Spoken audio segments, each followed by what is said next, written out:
24 hours ago, I found myself in a YouTube binge session whilst feeling incredibly sorry for myself. I'm not 100% well, a little bit of a cold, a little bit of a flu, but I don't have a P1 that can sweat it out this time. So I decided to go for a Sunday morning drive and make a video that I don't think has been made before in the car YouTube space.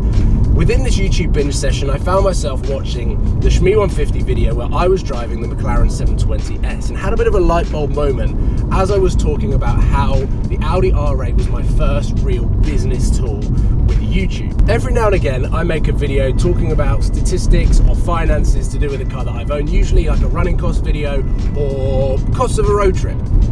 However, as I was watching this 720S video talking about how my Audi R8 was a business asset, there's one topic that none of us have really talked about, and that is how much money I have lost or made on cars that I've owned.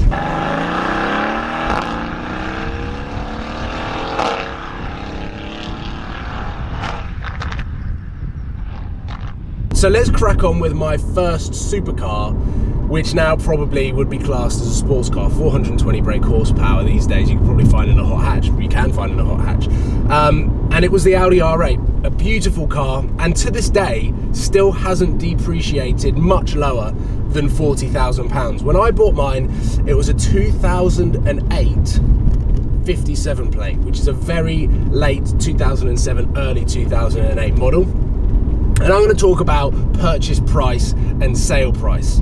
The purchase price for that car was £44,000 at the time, and probably to this day, not far off, still worth £44,000. So much so that I sold that car for £43,000 18 months later. If you take that £1,000 worth of depreciation, obviously there are a lot of other running costs involved with that car, but that £1,000 was essentially my cost over 18 months to drive that car. That's also one of the reasons why I love that car so much, because it was so cheap.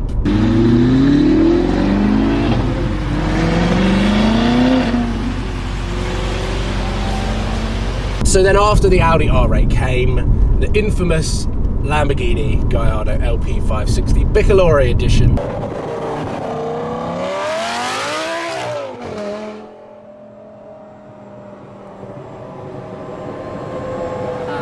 I bought that car for £107,000 and I sold that car for £105,000 6 months later.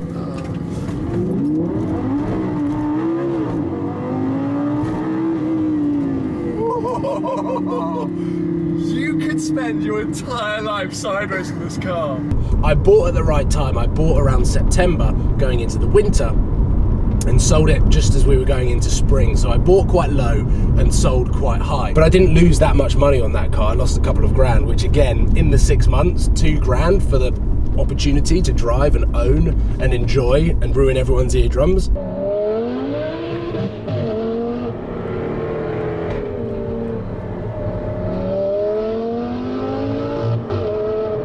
So after selling the Lamborghini, we moved on to the AMG GTS, and there is a reason why I've missed out the Audi A1, which I'll get onto in a little bit.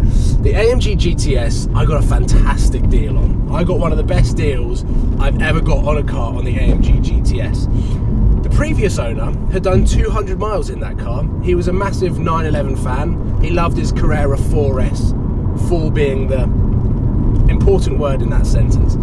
Because he fancied a change, he bought the AMG GTS, thinking it was 4-wheel drive. Apparently he span it out within 200 miles and it scared him, so he sold it and lost £25,000. In 200 miles, he lost £25,000, where I swept in and picked up the bargain. So I bought that car, purchase price at £107,000. I put about 9,000 miles on that car in the space of around 9 months, about 1,000 a month.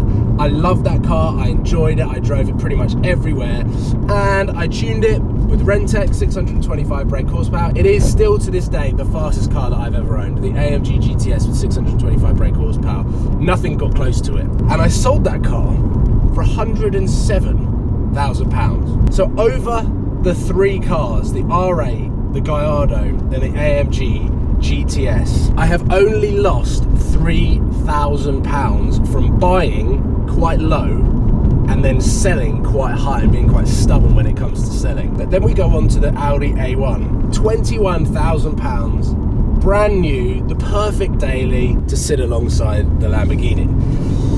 So the purchase price on that car was £21,000, and I had that car for a little over a year before I replaced it with this car, and it sold for £15,500.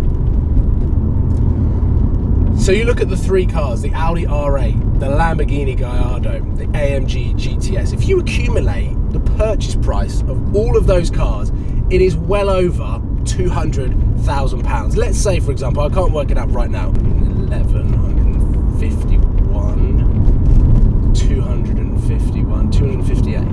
Oh my God. The purchase price collectively is £258,000, which is a scary amount of money. But when I sold them all, I got £255,000 back. So it's not actually that bad. Whereas the Audi A1, I lost more money buying and selling that car alone than I did buying and selling an R8, an AMG GTS, and a Lamborghini Gallardo. Let me tell you the secret that I have that has enabled me to be relatively successful when it comes to buying and selling cars, and it only really works on used cars. And I'm going to use this car as an example so you guys get the idea of what I'm talking about. So when I was looking at replacing the Audi A1, I was looking at nearly new BMW M3s or M4s in a very particular spec. White seats, everything inside, carbon, heads-up display, upgraded sound system, everything, because when you get a car that has got such a high specification, it's more desirable for the buyer, it's more desirable then for the resale value. So I was looking for a very particular spec. I wanted a black car so that it was very easy to wrap, and then obviously I wanted the white seats. So I was looking for BMW M3s, M4s, nearly new. But I was also looking at 2-year-old BMW M3, M4s to gain an understanding for the market and the depreciation of these cars. So I was looking at a 2015 car for myself, but I was looking at a 2014 car to know what the price of it was going to cost in a year's time.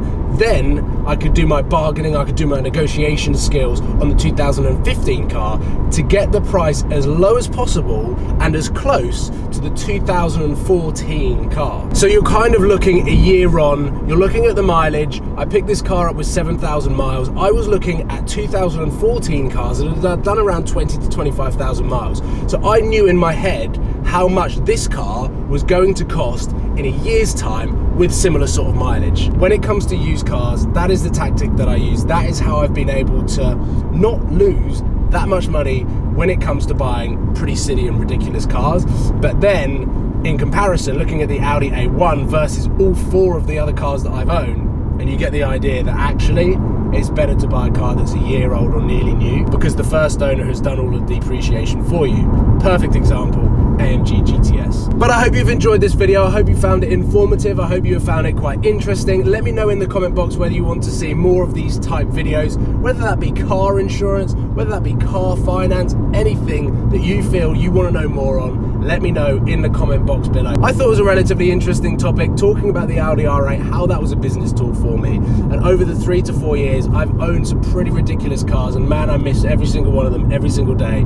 But at the same time, they've also been fantastic business tools that haven't lost me that much money, which is a good thing. So thumbs up.